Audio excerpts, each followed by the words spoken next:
This sounds so wrong. If I'm saying too much, you tell me, Jeet, please shut up. It could be a banana story.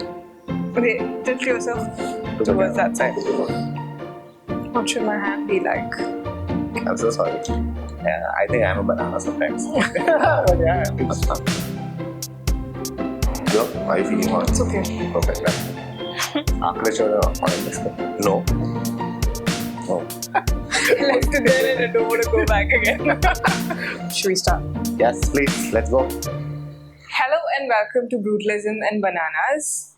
We have Jeet Soneji with us today. Soneji. Yes, I did so. And we are shooting in Bombay again, and this is his studio space. Hi, Jeet. Hi, Neelanjana. Thank you so much. How are you doing? I'm good. How are you? I'm good too. It's quite hot outside. Yes, it is. It is a little bit. It's the Bombay summer. I think it's supposed to end soon, right? Yeah, it just Hopefully. rained actually 3-4 days back, so that's why it's a bit more hot right now. I got off the taxi last night. This morning. It's 3 a.m. and I'm already like super tired. And on top of that, it starts raining.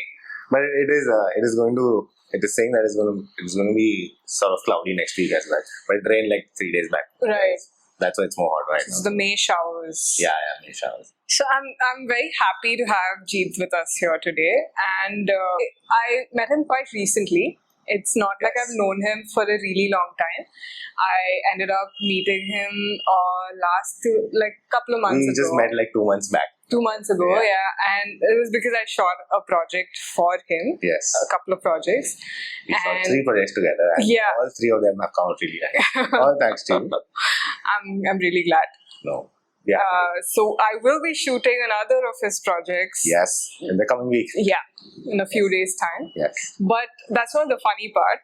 The funny part is the day we met, we were trying to move a pot in the space that we were shooting. And for some reason, he picked up the pot and the branch poked Into my him. eye. Yeah.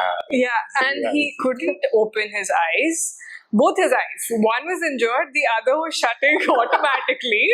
And, I'm sitting in the passenger seat and I'm like, okay, should you really be driving? And Oh my god, you have no idea how much I've had to hear because I drove back and I came. Oh my exactly. And I'm really glad I got off after, having lunch. Because he then went from Powai to Kandavali driving. Oh my god. With 2 people who work for him. Yeah. Yeah. How's the eye now? The eye is good. The eye is good. This is how they're going to remember you. Oh my god. Okay. The guy who poked himself with a plant. I hope we have better things coming up to cover this thing. So, a little bit of a background about Jeet. He studied in Bombay at, is it Hire? Yeah, it was in here. It's in Bandra East. Yeah.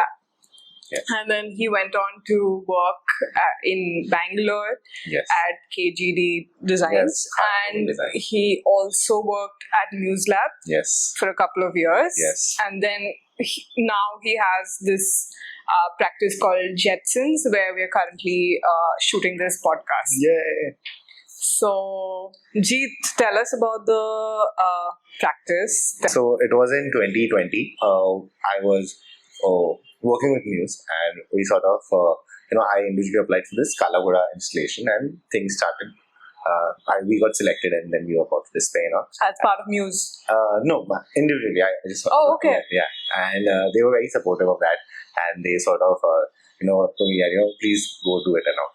So we did that, and I did it basically, and then it was an installation. It was an installation. Okay. Installation. So the installation was called like Ski Voltic On because it would squeeze, it would swirl around. It was made from pentacle. So it was Ski Voltic On that we had. Okay. Yeah, and it was a 10 feet by 16 feet installation where we got a spot, and it was like a walkthrough we created. And the idea got selected. We created a few 3D models and everything.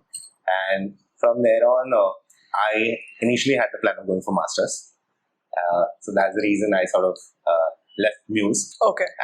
In the meanwhile, things started happening with the whole Kalagoda incident, so I was completely focused on that in the end of 2019. And in 2020, during the installation, as in Feb, Jetsons sort of started, and that was the first project of Jetsons. Okay, the Kalagoda Yeah, the installation. Kalagoda installation. Post that, COVID hit. I had applied for masters. I got into a lot of universities also. But then COVID hit, I didn't want it to go. So I was like, I stayed back. I started working on over here. In the meanwhile, I started getting a few projects of interiors, and then we started doing those. Then in the peak COVID, we did a house in Ahmedabad. That was the first project which got featured at a lot of places, which was CCL, Coarse Concrete and Lime. Okay. And then eventually we started going to practice, and earlier it was just me. Then as soon as the lockdown opened up, then we got an intern. Then the intern became like sort of a designer with us. Then slowly practice started growing. Then in a matter of 3 to 4 years, we became a team of 5 people where we were rotating interns, rotating designers in and out, which is currently right now, 3 to 4 years. And yeah, it's been a crazy journey. We started from 2 feet by like a drafting board from my home. And right now, currently 6 months back, we just got a studio space right now. That's great. Yeah, and we've been working out of coffee houses for 3.5 years. So you were telling me that last time, Yeah. because I was speaking to him about, I don't know how to hire. I don't know if, I don't know how to house them because I just have a garage. Yeah. And it doesn't matter. Trust me, it does not matter. That's what I realized, and that's what I think. One thing that I'm always thankful to Josefa and Jasim from you, they've always pushed me towards the right direction in life, and just told me that you just need to do things, and that always stayed with me. And I think it doesn't matter your size of your space, office. We didn't have an office space 3.5 years. We've been working out of coffee shops every day. Yeah. Like all the coffee shops from Bombay to Andheri know us. We were that frequent over there. They know all your regular orders. Yeah. they know that he would order Americano and she would order like flat white or something. Yeah. So, but it's been fun. Like we met a lot of people through that. Our firm name got out of that. A lot of people saw us working like this and they were like, oh, you can work like this also. We met our clients in Starbucks and third wave coffee shops in Dutopai. That's how we've been working. And we've been working day in, day out. We design space. But one thing in my experience that I've learned, you don't need a space to make a space. You can make it irrespective. We can't afford it also. Yeah. Initially, yes. You can't, definitely. It takes time. Yeah. For sure. So what kind of projects do you take up? So basically, we are an architecture and interior design studio. We take up everything and anything lately. Okay. And we have done a lot of other things. Yeah. Any specific type that you like? We really want to do architecture right now, like hardcore architecture. We want to build second homes, row houses, commercial buildings. We want to do all that. Like hardcore architecture is what we want to get into right now because we are doing a lot of interiors. Right? Interiors, yeah, but that's quite normal in a city and like we also want to do exhibitions. Is what we've realized. Like you can. That's a very good scale to play with. Plus, you get to interact with a lot of artists, individuals, or brands, which you would not on a day-to-day basis. That's what I like. Yeah. Is there a specific design language that you follow? I don't think so. We have a design language, but yes, I think people have told us that we have a design type. Okay. Initially, I didn't used to notice that one, but now I think yes, we do have a pattern sort of that we follow. We try to remove all the perpendicular edges. I know that's one thing. We try to give a lot of curves. I try to remove sharp edges. We try to merge spaces. For us, functionality along with practicality is very important. Like for example, if I have a room, okay, I would not just think of how one would use it. I would think about how one would experience in terms of day-to-day activities. For us, that is very important. And in terms of design language, I think we follow a lot of, sometimes depending on client to time, like we might go minimal in terms of monochrome in terms of color, or say very basic, or we might go crazy, which we have gone in terms of we use a lot of color. The client's personality is that the client would want that. Okay. And we would play a lot with curves, where we try to round anything that we have on our plate. So yeah, I think so, yeah. And how do you balance out your vision and the client's needs? Because sometimes, it can be a bit contradictory. Yeah. So I would say it's a very, you're absolutely right. There's a very fine line where you know where you have to stop. Yeah. And you don't have to over-exceed, correct? Yeah. So what we try to do, we are very upfront and clear with our clients. And you let us design, okay? We make sure that your functional aspects of day-to-day activities are carried out in that. If you're my client, I will meet you pre-hand and we would sit with you for a day and we would get a whole brief of what you like, what you don't like, what is your thought of this space. Post that, when we sit with the client, then we tell them that, at least a few elements of design, this is what you should have.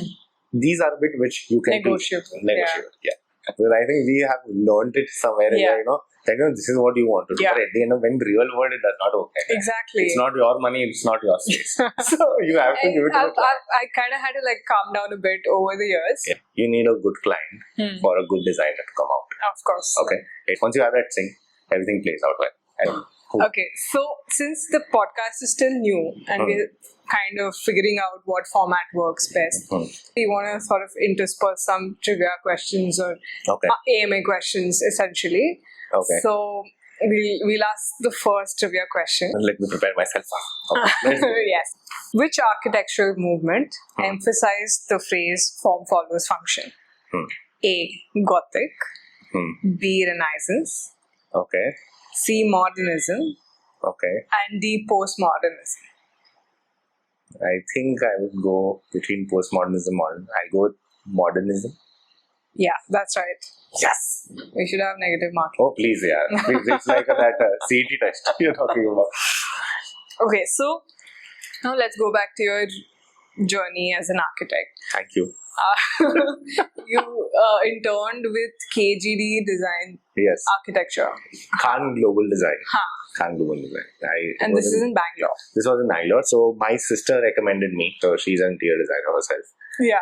And she was working with someone, I think some client, and then she heard about this practice. And they were doing a lot of architectural and interior work. It's like a proper architecture MNC. Like architecture MNC, they had like 200 interior designers and they were working on big scale projects. Right. So the reason of going to Bangalore was, first of all, I didn't want to do it in the city. Okay. The second, I wanted to go over there and I wanted to stay by myself for a while. Okay, at least for 6 months, so you get to know. Yeah. How is the real world out there. I there. can imagine. Yeah. So because I've always been in Bombay, one and bottom over here, so I was always in my shell. So I had to get out. So that's the time when I went over there. And it was a good experience. Like practice-wise, I got to learn a lot of architectural work. I designed as an intern. I got to design auditoriums, swimming pools and all, which was something very good for me. And I got to work on a lot of architectural drawings. I got to do site visits of residential ongoing projects. So overall, it was a good experience. But once working over there, I realized that I want to be an MNC once I graduate at least. Okay. Because I would want to learn. Over there, responsibilities are delegated, already pre-decided what you have to do. And you have to do parts and bits of things, not the whole thing. But as an individual, you don't get to do everything. Yes. Of a particular project. Yes, that I wanted to learn. That's the only criteria. It didn't matter to me that, what was the scale of the form or what was the form. It didn't matter. How famous it was. Yeah. So how did you like Bangalore? Very nice. Yeah? To be honest, I think that's one of the best 6 to 7 months of my life when I was out from Bombay. Okay? Because I had a bullet which I recently, my family got it to me, and I took my bullet over there. And so you were driving around on your bullet in Bangalore. Yes. In that traffic. Yeah. But I used to leave early. 7 o'clock I used to leave. It's okay. I used to leave early. I used to reach office early. I used to reach office by 9:30. And return I used to get jacked. 2 hours of traffic. Oh my god, Bangalore traffic is stagnant. At least Bombay traffic moves. It's slow move. That's true, yeah. Okay? Bangalore, the roads are very Bangalore tiny. it's like stagnant. You can't move. The signal is there for 4 stops. You are there. Okay. But overall, I love Bangalore. The weather was really nice. I love the people over there because majority of the people over there were youth. Correct? Who are working. So I got to interact with a lot. This is so different from what I generally hear.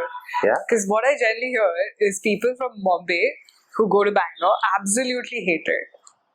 So now we have a question about Bangalore because you said you like it. Okay. Have you been to the Bangalore Palace? No. Okay. Nor have I. I mean, it's not super famous, but it is.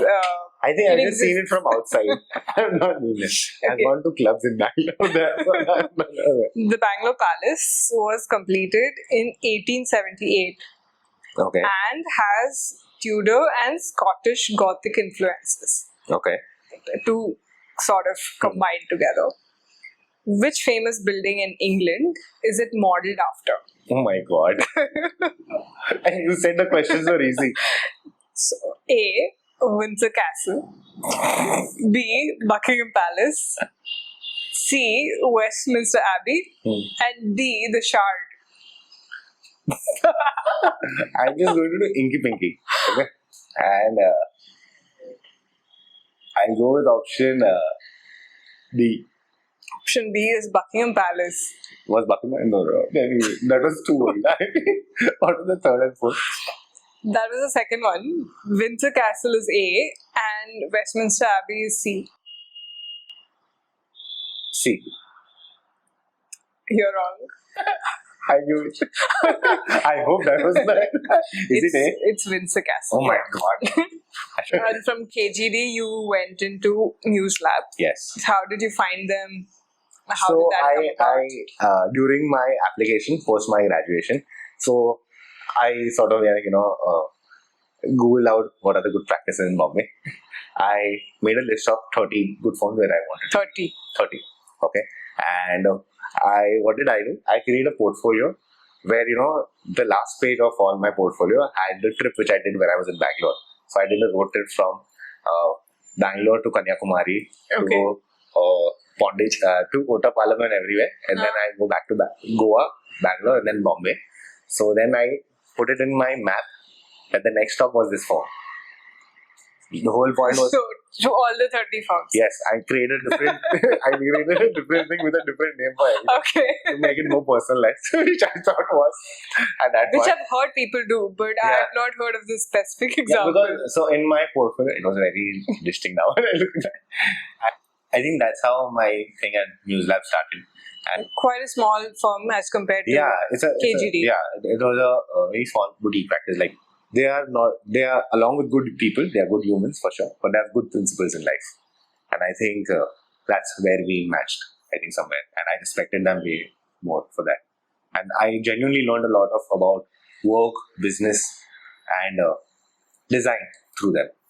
Like, you should not constrain yourself with things.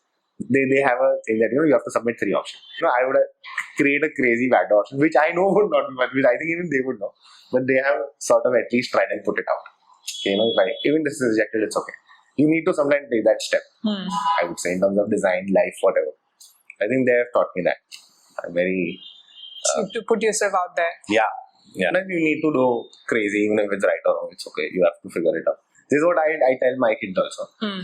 You always play safe. When you say your kids, it's the people who my employees are. They are actually kids. No, I don't have kids. So basically, they are like 20, 25 years old. Yeah. So for me, it's kids only. So I call them kids. I just tell them that whenever you're submitting anything, you create your 1-2 safe options, which the client wants, which you think is practical. You can submit a backed out option also, and either do that. I love doing that because that's where my creativity would come out. I would be scared of the client choosing the backed out option. That would be more fun, right? So you doing things out of your comfort zone. That is where you grow, is what I've realized. Yeah. But Muse is based out of Dadar. Yes. And you traveled from Kandivali to Dadar every day. Yes. I don't know why everybody outside Bombay thinks that it's a lot. Everybody in Bombay travels. Okay, it's a very normal thing. But yes, it is a little bit far. But it's okay. But it was totally worth it. Now we come to the last segment of the episode. Okay. And in this segment, we have a couple of yes or no questions. Okay. And you need to be quick about it. So it's a rapid fire round. Yes. Without the hamper. Okay. Okay, so we have 4. And out of the 2 trivia questions so far, you got 1 right and you got 1 wrong. So you lost that point anyway. Yeah. At least I'm glad I got 1 right. So these can sort of make up for it. Okay. Okay. So let's start. Yeah, please. You know the Empire State Building, right? Yes. Okay. Oh my god, you're starting with a difficult question. The Empire State Building generates more revenue from its observation decks than from its 85 floors of office space. Yes or no? Might be true. True. Might be True. yes or no. True. Yes. Yeah, yeah, that's right. Yeah. One more. One. One. I just count one. You've heard of Pink Floyd? Yeah. Okay. So, 3 members Hmm. of the band Pink Floyd, that is Roger Waters, Nick Mason, and Richard Wright, are architects. Yes or no? No. That's right. They were architecture students. Oh, I didn't know that. Yeah, they were architecture students. Oh, And there's but a list. they did not become architects. Yeah, they didn't graduate, then concentrated only on music. I think architecture does this to a lot of people. Yeah. Yeah. Do you think so? Yeah. Like, I think 80% of my class are not practicing architecture. I was just about to say that, we had a batch of like 110 students and 2 batches like that, okay? And out of them, I don't think, at least how much I know, I might be wrong, not statistically completely correct, only 20 to 30% will be practicing pure architecture. Not even that much, how much I think so. Same sort of statistics. I think people get drained after 5 years to do the same thing It's again. a tough profession. Yeah, definitely. And plus to earn out of that, that's a different ballgame. Yeah. Okay, so the name of your studio is Jetsons. Yes. It's because you like the Jetsons as a kid? Or is it just a wordplay? It's both. So I'm sure all the 90s kids, they know about the cartoon Jetsons. Okay, so that was the inspiration. That's what I get when I Google Jetsons. Yes, yeah. Yeah. And one of our college friend used to call me Jetson because of my name, Jeet Soneji. Okay, So that was like an abbreviation of that, I think so, short form of that. And when we started, it was initially Jetson only. But then we got plural. We are like, it will not be one, it will be a lot of people. So let's make it Jetson. It's a better sound also when you speak about like Jetsons. It's a better sound. Okay, so the very last question. So you got 3 right. I mean, third one is okay, fine. Yeah. It's Give it. yeah. Architecture was an Olympic sport. Yes or no? Architecture Olympic sport? No. You're wrong. What? Yeah. What are you saying?